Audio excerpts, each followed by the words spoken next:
Hey, Hi Jess, how are you? hey, I thought I screwed up or came to the meeting too early because the time change, sometimes it screws me up.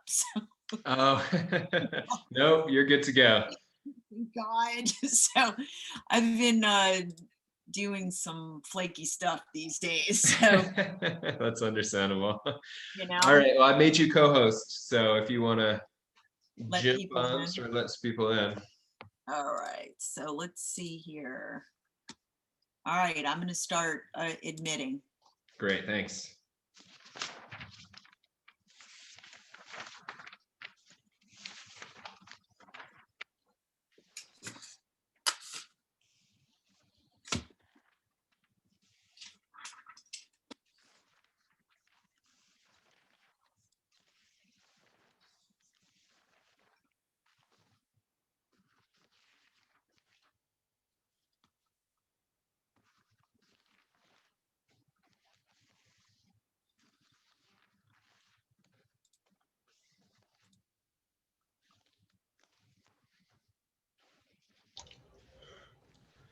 All right, Good morning. guys.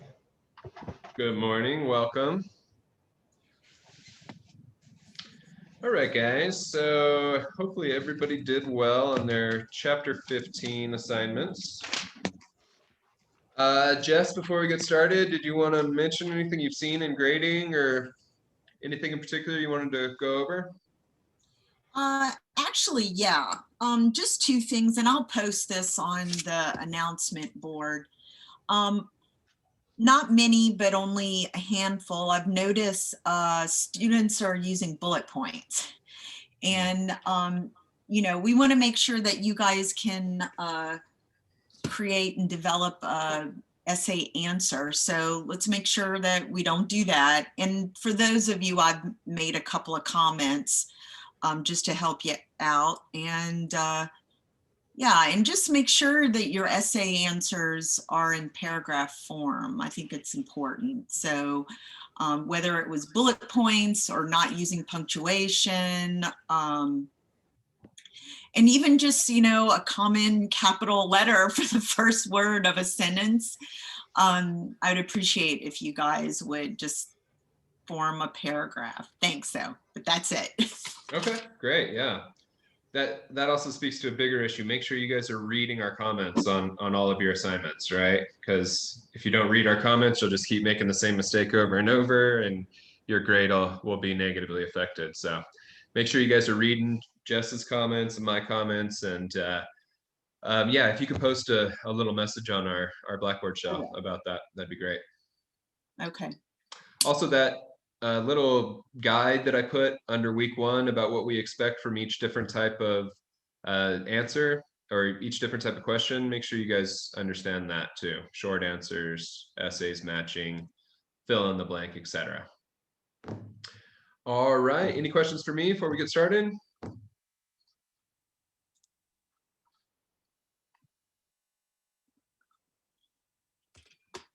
All right. All right, guys. So we are getting into the Gilded Age this week, chapter Hello? 16. I tried to type a question, but I meant to ask, do they all have comments or do some not have feedback? And if so, where can I see the comments? Yes, every assignment should have comments. Okay, how do you see them? It should be in the field right after the question. We'll give you comments on each individual question, not just at the end. Is it in the Blackboard's grades? Is it in the Blackboard grades?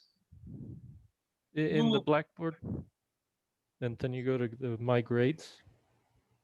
Yeah, yeah. from my grades, you can look at the assignment. You'll have to click on the individual assignment. Okay, yeah.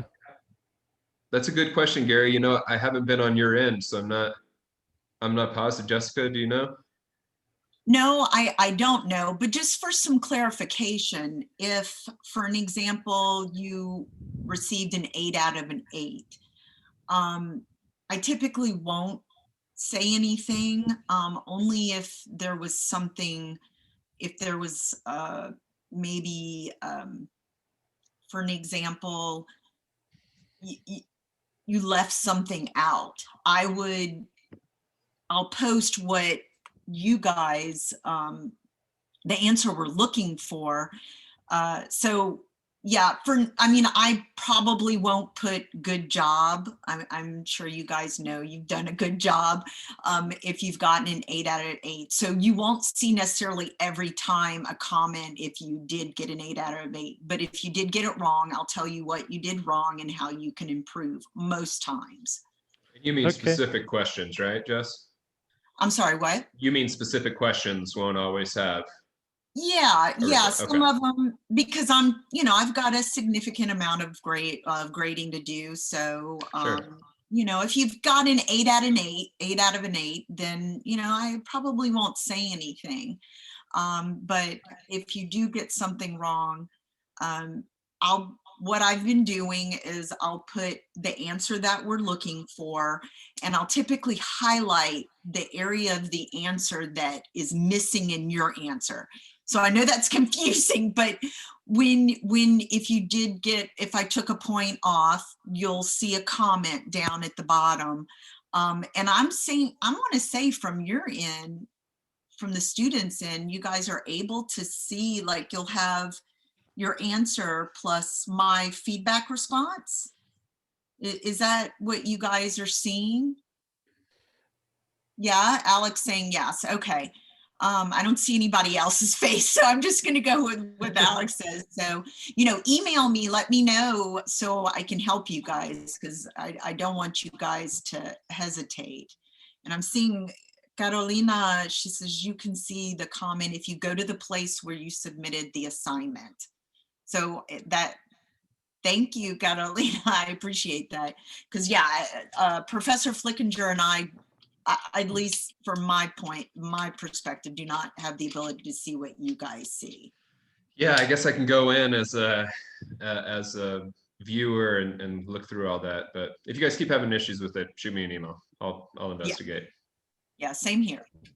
Thank you. Sure. All right, guys, the Gilded Age, chapter 16.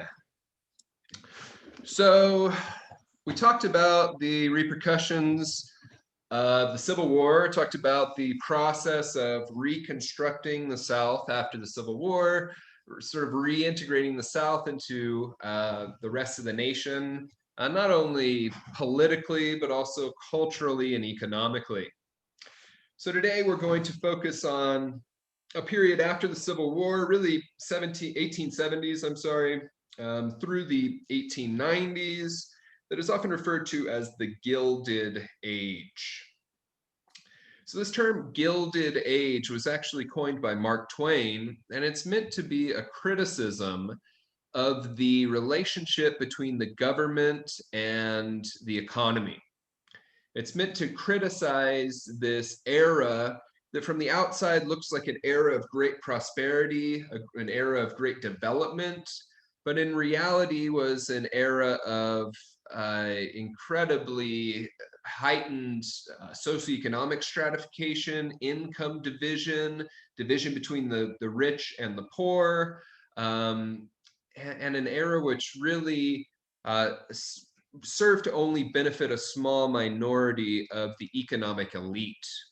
So Mark Twain dubbed it the Gilded Age because gilded means plated in gold.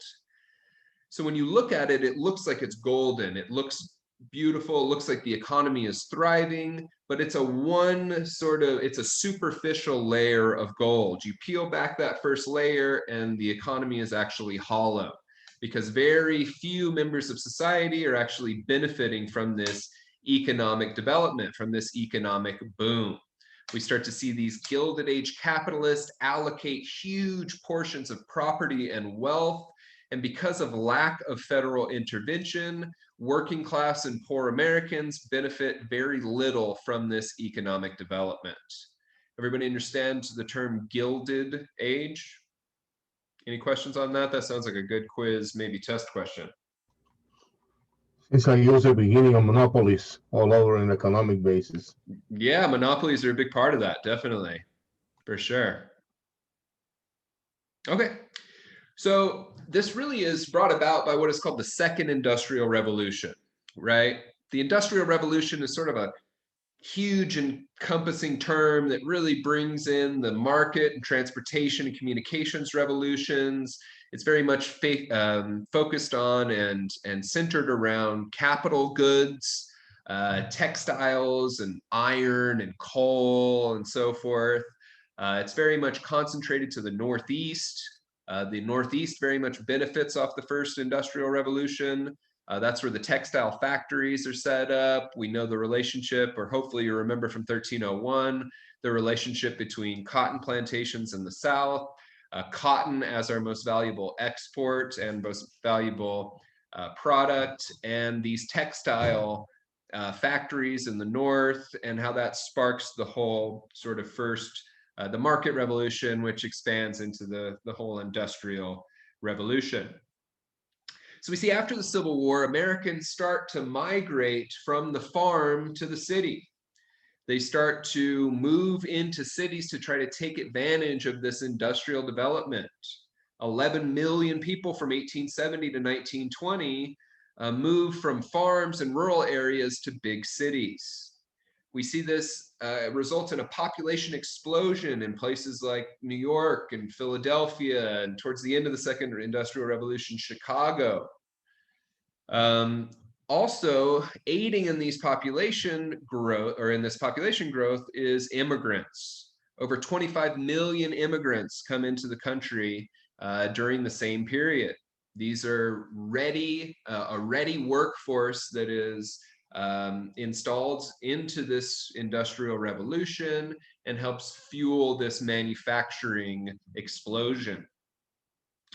So we see a growing labor supply of Americans moving to cities, of immigrants coming across to the Northeast and to the Eastern Seaboard, and eventually into the Midwest. We see an increased availability of investment capital, where these, what will eventually become monopolies, are starting to invest and expand their impact across the Northeast and into the Midwest. And the federal government is very much involved in promoting this economic and economic and industrial developments.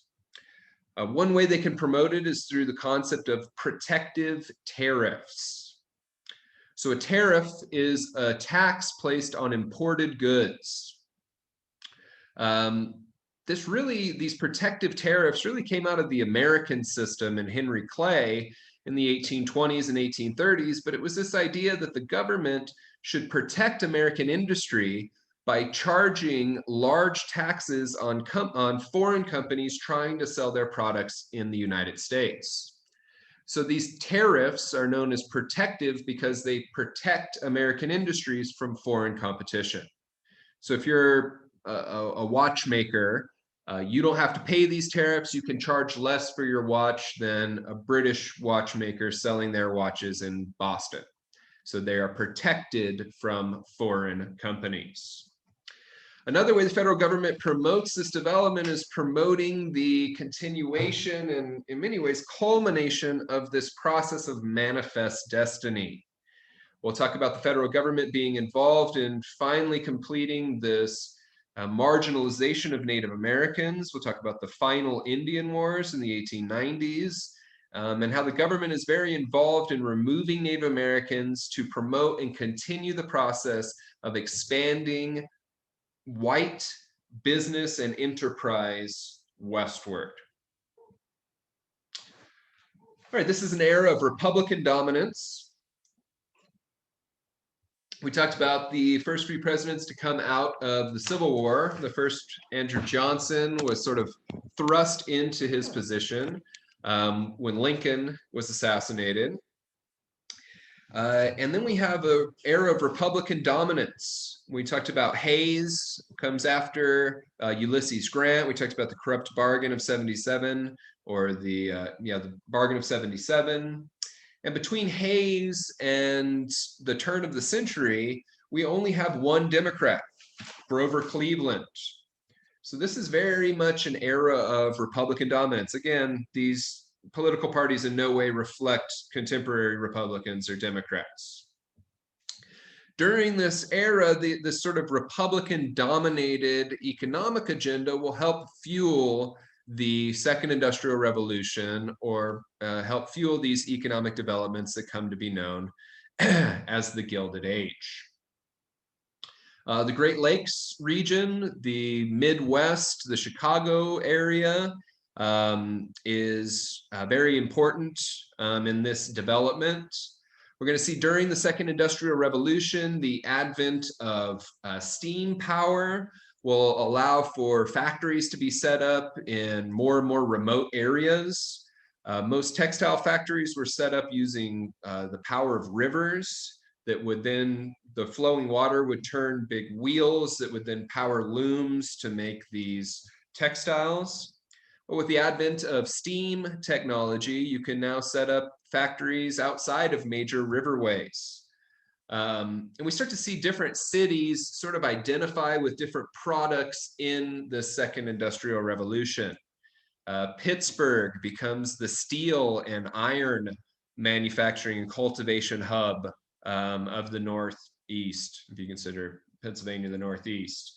That's why they're known as the Pittsburgh Steelers, right?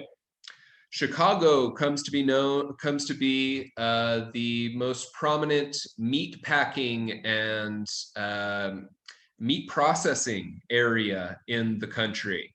This actually goes back to Stephen Douglas, that wanted to make Chicago a transportation hub. You guys learned about the Kansas-Nebraska Act and how Stephen Douglas is promoting the formation of new states so that Chicago can sort of be in the center of this transportation corridor from the Midwest to the Northeast to the South.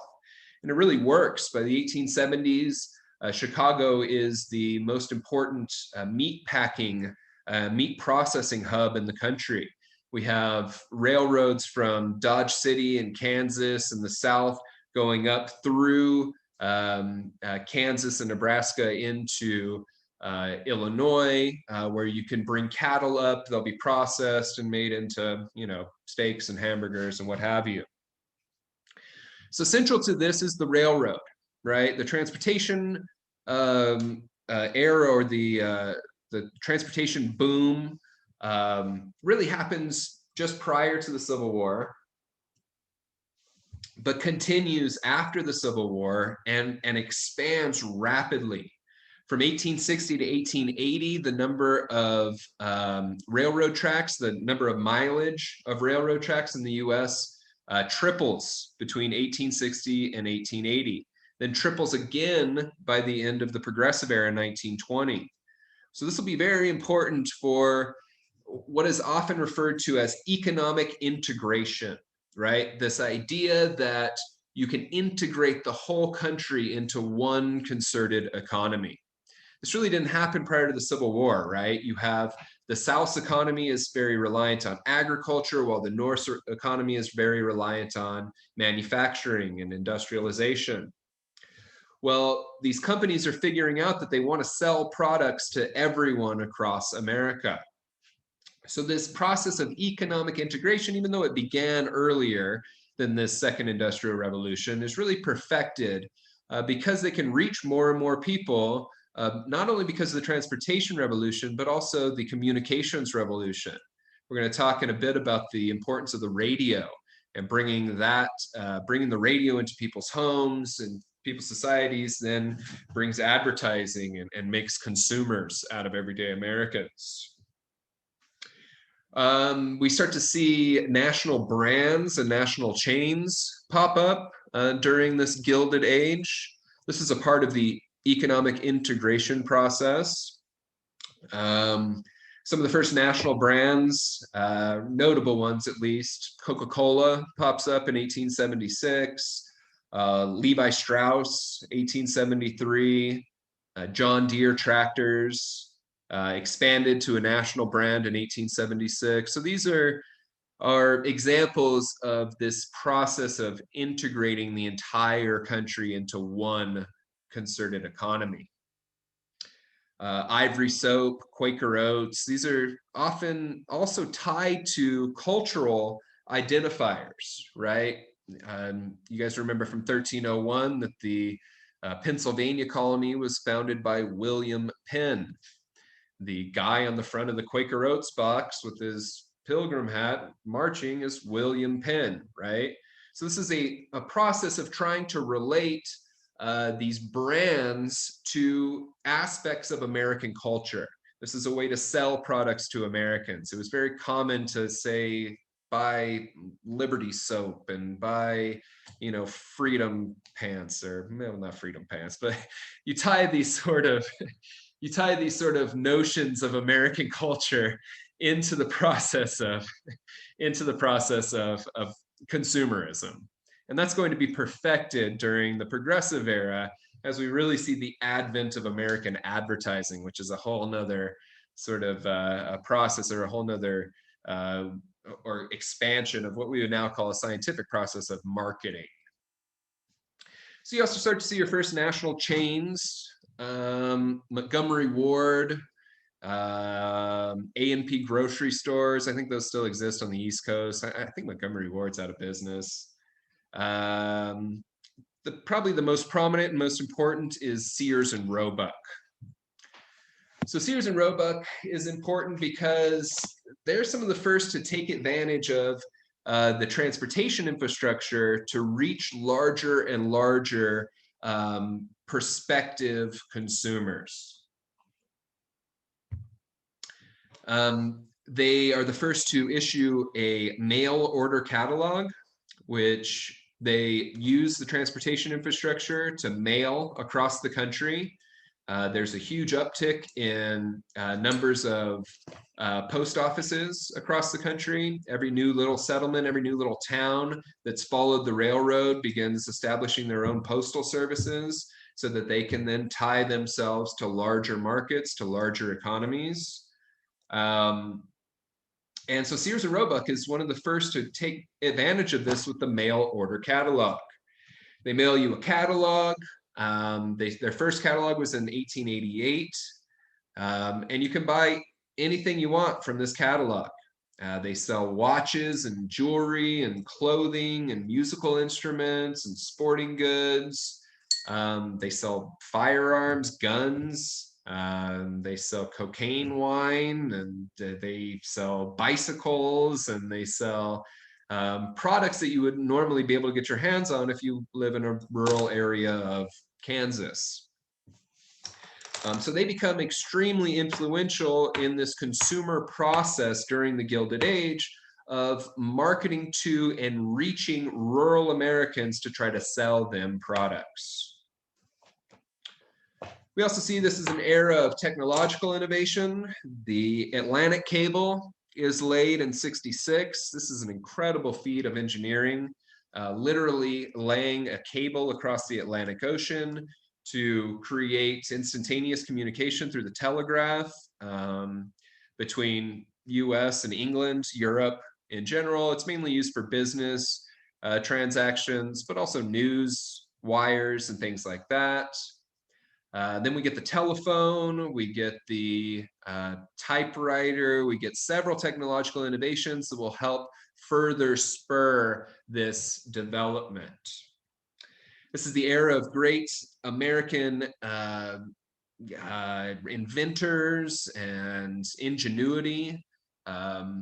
Probably the most famous of the Gilded Age is Thomas Edison, who set up his factory, or set up his workshop in New Jersey, and is taken responsibility for hundreds and hundreds of inventions, including the phonograph, the precursor to motion picture technology, the light bulb, the electric generator, sort of, several inventions. He was also a national celebrity, rubbing elbows with presidents. He was in newspapers across the country. He was sort of put on a pedestal as this great example of American ingenuity, and is certainly responsible for a lot of important inventions, but there's also some debated history in there about what he actually did, and he was sort of synonymous with stealing his workers' ideas, so on and so forth. He set up the first large-scale electric generating station in Manhattan in '82. Started powering homes with that. Wanted to see how much a direct current electric generator could produce, how many homes and how many people it could support. It was imperfect technology, and so he actually put out a challenge to engineers to perfect this direct currency motor. Said that he would pay a $50,000 reward to anybody who improved his first generator designs. This is when a genius man named Nikola Tesla comes in, who's actually working at Westinghouse for Thomas Edison, and creates the first modern power station using alternating current, AC power generators. Some of this isn't in your book. I'm getting off a little bit on a tangent, but he creates the AC generator. It actually is much more efficient than the DC generator. Thomas Edison declines to pay him the $50,000. He's sort of ostracized by members of the scientific community. He ends up, unfortunately, sort of losing his mind, spending the latter years of his life in declining mental health.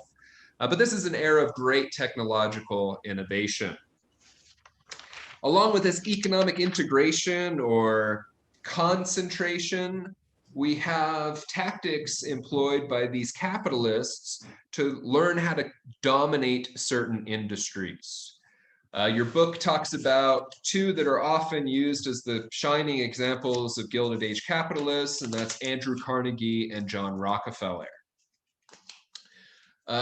Carnegie is interesting because he's an immigrant from Scotland. He sees the conditions in America's economy and sees that this concentration of wealth allows for very limited opportunity to access upward social mobility. I think we talked about that last week, right? This idea of using your education and your training to get a better job and then improve your skills to make more money and then invest in property and then build yourself up the socioeconomic ladder. This is known as upward social mobility. Carnegie realizes the limitations of this because of concentration of wealth. If 1% of the population owns all of the wealth, there's very limited opportunity to move up socially as a worker. He actually works in factories as a kid, sees his dad working in factories who can't really move up in the world. And he also sees that urbanization is going to play a major role in this second industrial, in this Gilded Age. And a very important product for urbanization, for building up these big cities, is steel. So he starts his first steel company and goes on to own the biggest steel company in the world.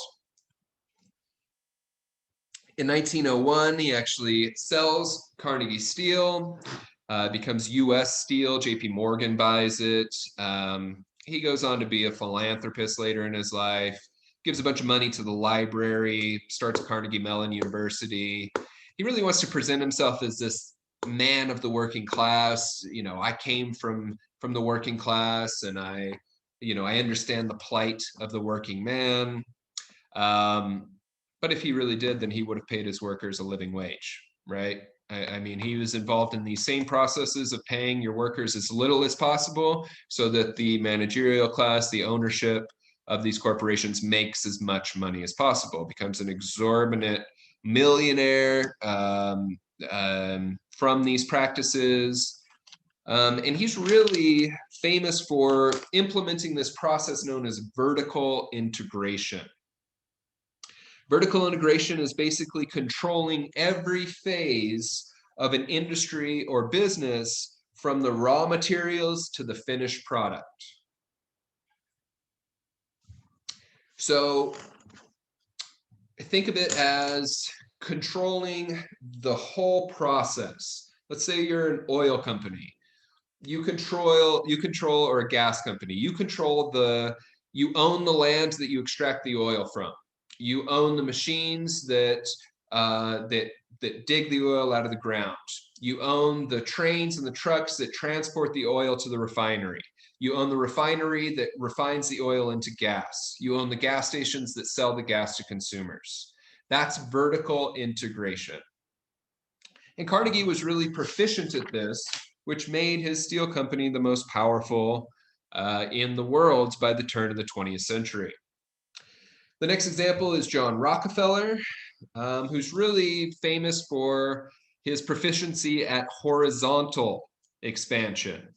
So there's vertical and horizontal. Horizontal means you control or you buy out every competitor in your industry. So if you're an oil company, you buy out all the other smaller oil companies so that you control the market and you can control how much you charge for oil. This is known as horizontal integration or horizontal expansion.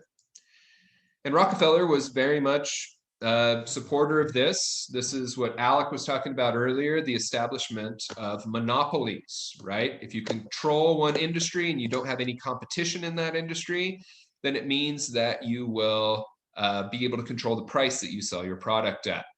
This is unhealthy for a national economy, for one particular company to control a particular industry.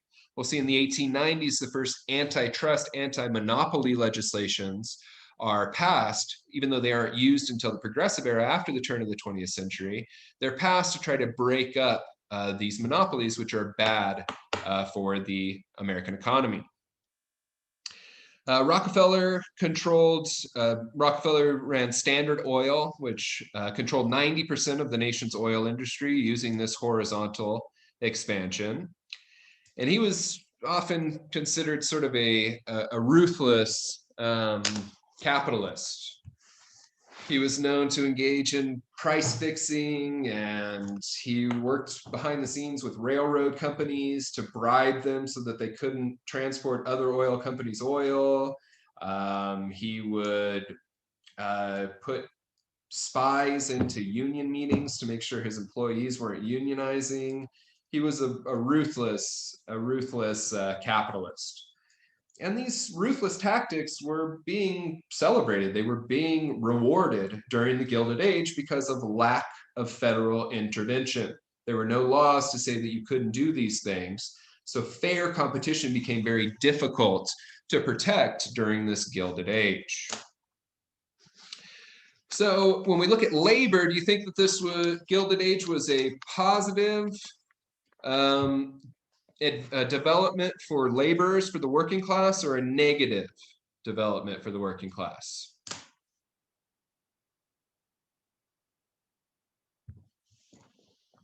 You think the workers benefited from these Gilded Age capitalist expansions? No. No, right? It was negative. The best way to, or one way to raise profits for the ownership, for who owns the company, is to pay as little as you can in labor costs.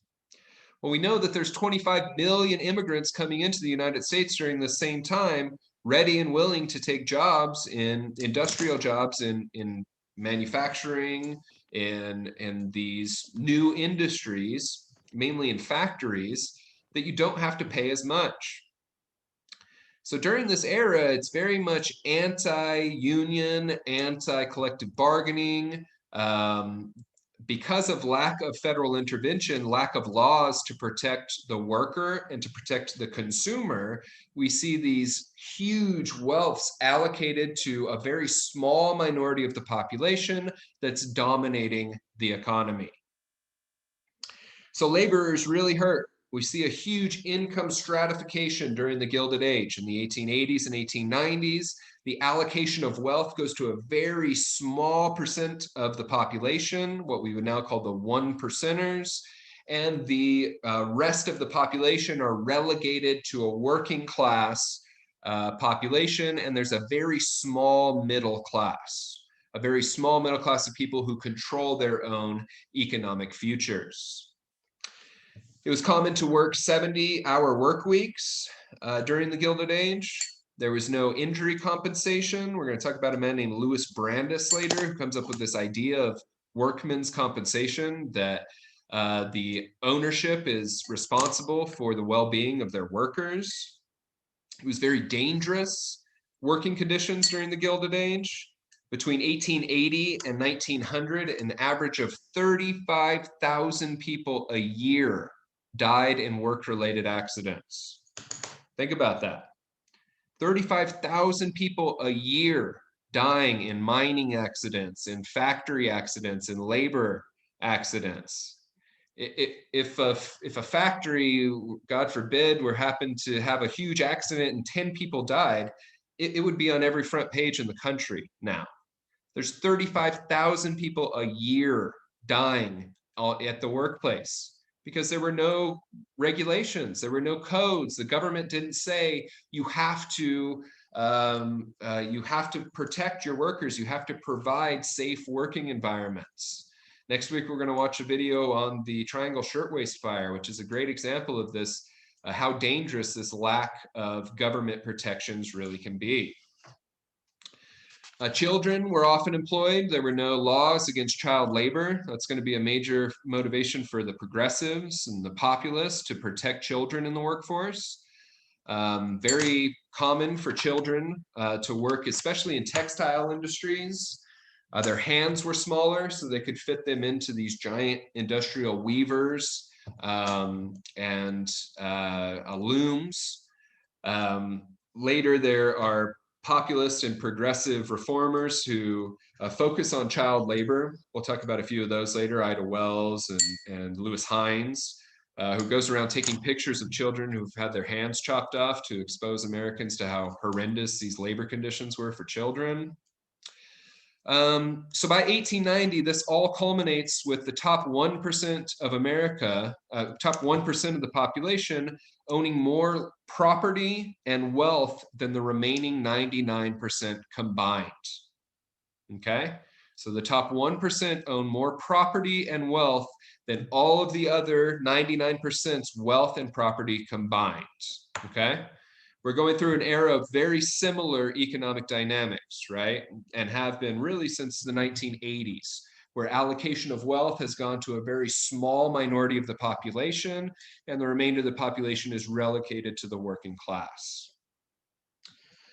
All right, your book also talks about the corporate West. Make sure you guys read about that. This sort of the golden age of the cattle kingdom, right? This is where we get these historical sort of mythology about the Stetsoned American cowboy, you know, smoking cigarettes and with his mustache and driving cattle across the American West. It was actually a very much more diverse process than this. A large portion of cattle ranchers and cowboys were African-American, Mexican-American, Mexican nationals. They're also involved in their own labor negotiations. The Great Cowboy Strike of, I believe it's 83, is very important, where the cowboys get together and strike for better wages. And then this sort of golden era of the cattle kingdom comes to an end mainly because of Joseph Glidden and the invention of barbed wire. Barbed wire makes it much easier to demarcate ranches. You know, it would take you a lifetime to build a clapboard fence around 200 or 500 acres of land, but you can fairly easily string up a barbed wire fence around your entire gigantic ranch. So it's harder to drive cattle across big open territories. This effectively ends the sort of golden age of the cattle drive. But also ranching and agriculture are becoming increasingly commercialized, where you're seeing large commercial ranches, commercial farms pop up. We're going to see that this really starts to take place in the Imperial Valley in California, parts of Arizona and New Mexico that we thought were too arid to even propagate, to even grow on, are being irrigated. New irrigation technologies is opening up new lands to cultivation. So all this sort of ends this great era of the cattle kingdom. Make sure you guys read about the Plains Indians, Plains Native Americans, how they were impacted by the spread of horses in the 18th century. This facilitated a shift to large-scale buffalo hunting, especially in the Midwest. So it's an interesting process where it's really European colonizers that make Native Americans more reliant on horseback to provide enough food for their tribes. And then later the American government knows that Native Americans are reliant on the buffalo to survive. And so they start large scale hunting and extinction programs to make sure that the Native Americans can't benefit off of buffalo for both food and trade. So these Plains Native Americans in the 18th century have already started regrouping and sort of forming their own power dynamics. By the 19th century, we see the formation of the great tribes of the Plains, the Comanche and Crow and Kiowa and Sioux, the Cheyenne and so forth. So we also have them sort of participating in their own imperial processes where they're creating empires in their own sense in many ways. There's a great book by Pekka Himalainen, I'm sure Jess has read, Comanche Empire, which is about this process of sort of imperial takeovers and forcing other tribes to pay tribute and so forth. So they're becoming an increasing problem for the American government, which is trying to facilitate westward expansion and try to help more white people move west and gain profits by moving west. This is really what's going to facilitate what is known as the final Indian Wars, which you'll see in your book.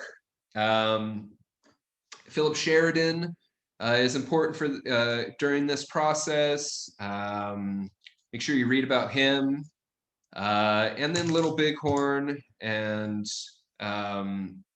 how that sort of relates to the government's agenda of convincing Americans that this manifest destiny process is really only for white Americans, mainly white Protestant Americans.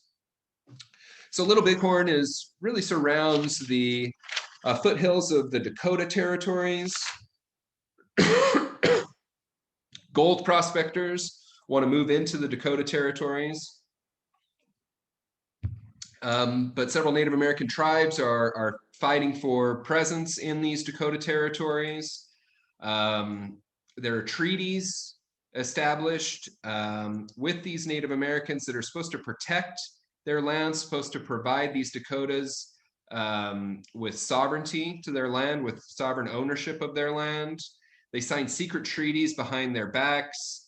The first, which was supposed to grant them autonomy, was the Treaty of Fort Laramie in '68. But then the government goes behind Native Americans' backs and in '71 nullifies treaties, then uses this nullification to basically go in and try to kick the Dakota out so that gold prospectors can come into these Dakota territories. I'm talking about now what is now North and South Dakota to try to find gold. So Sheridan orders 3 battalions in to try to force out these Dakota Native Americans. A man named Crazy Horse, who's sort of a cultural leader at the time, organizes against the 7th Cavalry. This is all sort of heightened because General Custer is involved, who's become sort of a figurehead of American folklore. He was a general in the Union Army, and many see him as sort of a great American general. He's a raging alcoholic by then. He underestimates Crazy Horse and these Dakota Native Americans, drives the 7th Cavalry into the territory, and they're all wiped out by Crazy Horse and these Native Americans. So then the government has oh man, I'm running out of time. The government has an opportunity on how they're going to portray this event. And Benjamin Harrison uses it as an opportunity to scare Americans about how horrible these Native Americans really are. The government also wants to promote Anglo settlers traveling to Oregon and California. California is booming by the 1870s, 1880s. And so these conflicts become more and more important in the government trying to prove to Americans that they can protect them against Native Americans, while these Native Americans try to hold on to some of their autonomy. All right, so we talked about Congress eliminating the treaty system in 1871. After this, Sitting Bull unites many of the Sioux tribes and Dakota tribes in the Great Plains in opposition to these encroaching Anglo-Americans. And then comes Henry Dawes. Henry Dawes is supposed to be our liaison to Native Americans, or the government's liaison to Native Americans. He's the chair of the Senate Indian Affairs Committee. So he's basically supposed to be the senator in charge of creating this communication between Native Americans and the government. One of his first acts is to pass the Dawes Act, which will basically break up the land of nearly all tribes in the Midwest into parcels. Native American families can keep these parcels of land if they adhere to certain tenets of civilization, to certain factors that Henry Dawes, and a lot of these Republican politicians in general would consider a civilized Native American. And he famously says that if they wear civilized clothes, send children to school, drink whiskey, and own property, then they can be considered civilized. So this is basically a process of stripping their cultural autonomy, stripping their cultural identity from Native Americans, or removing them from the process, from this American system. So if they started to read the Bible, if they adhered to these civilized forms of dress, if they sent their children to Indian schools set up by the government to try to I don't want to say brainwash, but to assimilate Native Americans into Western style or into this Anglo style of thinking, then they could retain some of their land. This, of course, didn't happen very often. And so this allowed huge parcels of land, millions and millions of acres of land, to be transferred from Native American land to Anglo settlers. It initiated land rushes across the country. The most famous was in Oklahoma. You guys read about or learned about the Indian Removal Acts in the 1830s. This is an extension of the Indian Removal Acts. In the 1830s, Andrew Jackson says, we want these territories in Alabama and Georgia and Florida and Mississippi that are good for growing cotton. So we're going to kick the 5 civilized tribes off of these territories and force them to live in Oklahoma. That's what brings about the Trail of Tears. They picked Oklahoma because it's the worst land in the US. Really poor growing conditions, very limited resources. And Andrew Jackson knew that these Native American tribes would fight each other for resources, so the government wouldn't have to kill Indians, they would kill themselves. Well, now by the 1880s, white Americans want the Oklahoma territory as well. So over 2 million acres of land are stolen from Native American families in Oklahoma and allocated to the highest bidder among white settlers. This institutes the great land rushes in Oklahoma. This is where we get the term Sooners. So in Oklahoma, you would often have this process where settlers would line up at a starting line, they'd fire a gun, and you would race out to stake your claim of land.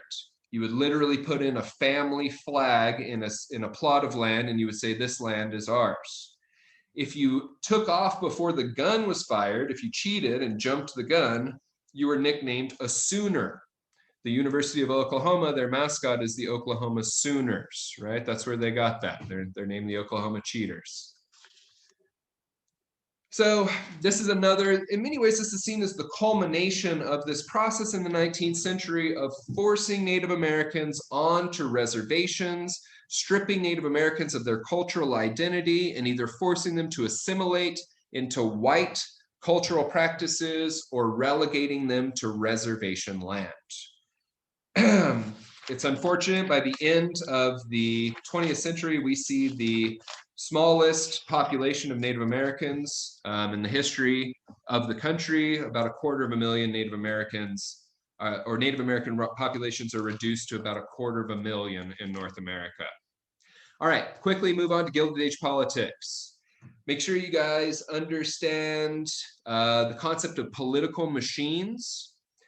Political machines are these groups that are run by political bosses that are basically prominent, powerful members of society or the economy that use their influence to gain political power. Tammany Hall Democrats are often the most used example of these political machines. But basically, they will be prominent or influential members of society that will use their influence to gain political power to maintain that influence in their cities. This is largely happening in big urban areas, Chicago, Philadelphia, New York, Boston, etc. We also see an era of real political corruption after the Civil War, the Credit Mobile scandal and the whiskey ring. Look up both of those under the Ulysses Grant administration. Look at the first attempts at reform. The first attempt to reform the transportation industry is the ICC, the Interstate Commerce Commission, in 1877. We talked briefly about the Sherman Antitrust Act. That's passed in 1890. But a lot of these reform legislations, reform means to change society, right? A lot of these reform acts aren't actually implemented until the turn of the 20th century, when a group of politicians known as the progressives get in office and they start actually using the Sherman Antitrust Act. They actually use the ICC to combat the power of these monopolies and the power of these giant railroad companies. During the Gilded Age, we see the government really providing great benefits to these railroad companies so that they can keep expanding the infrastructure, the transportation infrastructure. And then in the 1890s, we start to see the working class respond to these Gilded Age inequalities. One of the first responses is the Granger movement. Make sure you guys understand the Granger movement. It's basically a coalition of farmers, US farmers, that fought these monopoly train company, railroad companies and monopoly farms. So it's about storing products and transporting products. Small farmers had a very difficult time making profits because corporate farms often had relationships with big railroads, which gave them better prices to transport their products. If it costs all your profits transporting your grain or corn or what have you to larger markets, then small farmers are eventually going to be weeded out and corporations are going to take over their farmland, much like the process of horizontal expansion, right? Taking out other competitors in the same level. So the Granger movement evolves into the sub-treasury plan, which was basically these coalition of farmers working with the government to use government storage silos, government warehouses to store their grain. Then the individual farmers would get low interest loans based on the grain that they're using as capital for their loans directly from the government. So this is the first time this group of farmers from the Granger movement, this coalition of farmers, are starting to use the federal government towards their own gains. They're starting to use the government and their government's storage facilities to get low interest loans so that they can compete more fairly or have a better chance at competing with these corporate farms. So out of this, you get coalitions of farmers that start to have political motivations. The most important is the Farmers Alliance movement. where these farmers get together and they say, look, there's strength in numbers. The only way all these small farmers are going to be able to compete with corporate farms and with the railroads is to cooperate. So the Farmers Alliance begins working with the government in the sub-treasury plan and eventually evolves into the Populist Party. Okay, so this is where populism comes from, which is a word that's been very much manipulated in contemporary politics.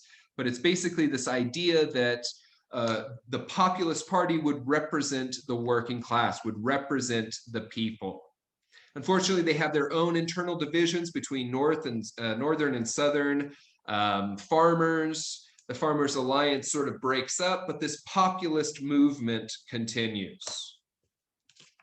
All right, make sure you understand social unrest, this concentration of wealth that we talked about, economic dynamics during the Gilded Age. Social Darwinism is a term used by these capitalists to support this idea that they are naturally selected to be rich, while poor people are naturally selected to be poor. It's applying these tenets of evolution theory, survival of the fittest, to economic systems. And they say, look, if you were supposed to be rich, you'd be rich. This is just a product of evolution.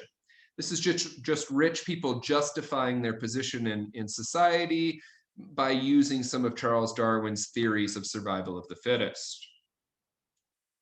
Make sure you guys read about the Great Railroad Strike of '77, the first national labor walkout. And that's going to really exemplify this struggle between the working class, especially farmers, and the railroad. The Populist Party's main adversary, their main enemy, is the railroad companies. And then we get into the 1880s and 1890s, and we start to see the advent of labor unions. The biggest union of the 19th century was the Knights of Labor, established in the 1880s. By 1886, they have over 800,000 due-paying members. They're involved in grassroots organization, boycotts, educational endeavors, political pamphlets that they produce and send out. They organize strikes and boycotts, etc. A lot of this is really fueled by the advent of socialism and the popularity of socialism in American society. You can imagine an immigrant moving into the US in the 1880s. By the 1890s and the turn of the 20th century, many believe that capitalism as a system has failed them, and they start looking at other political and economic systems which they think will better serve them as the working class. Socialism becomes a very important part of that process. It's based on Karl Marx's 19th century writings. We'll talk more about socialism and the importance of socialism in the Populist Party when we get to Eugene Debs, the American Socialist Party, and stuff next week. Also make sure that you guys read about the Haymarket Affair, the Haymarket Riots, as they're often called, in Chicago. This is another struggle between the working class, unions, and political bosses. So make sure you understand the Haymarket Affair and also how it impacted the popularity of unions in the United States. All right, guys, that was a lot to get through in an hour. I went on a few tangents about Gilded Age capitalists there, but that should cover everything you guys need to know from the book for your quiz. Does anybody have any questions for me?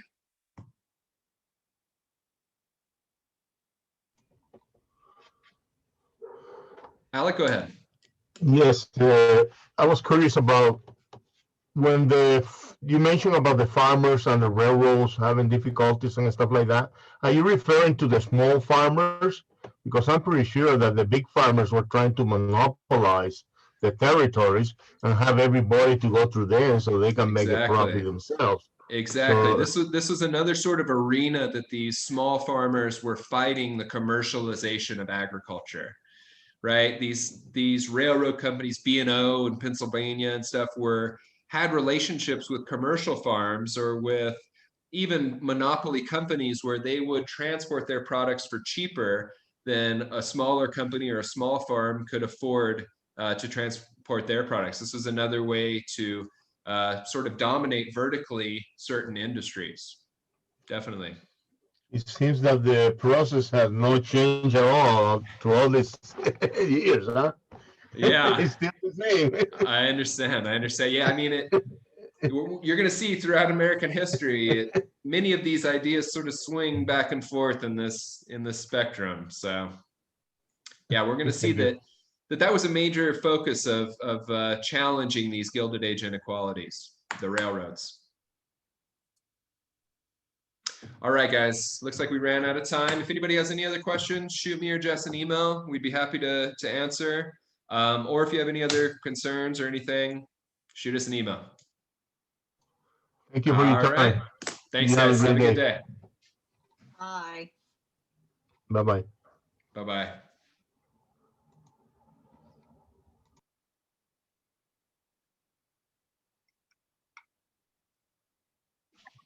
Thank you. Thank you. Bye. All right, Jess, you got anything for me? Yeah, I wanted to talk to you. Catherine's still on. Okay, let me end the meeting and I'll start a meeting with you. Sure.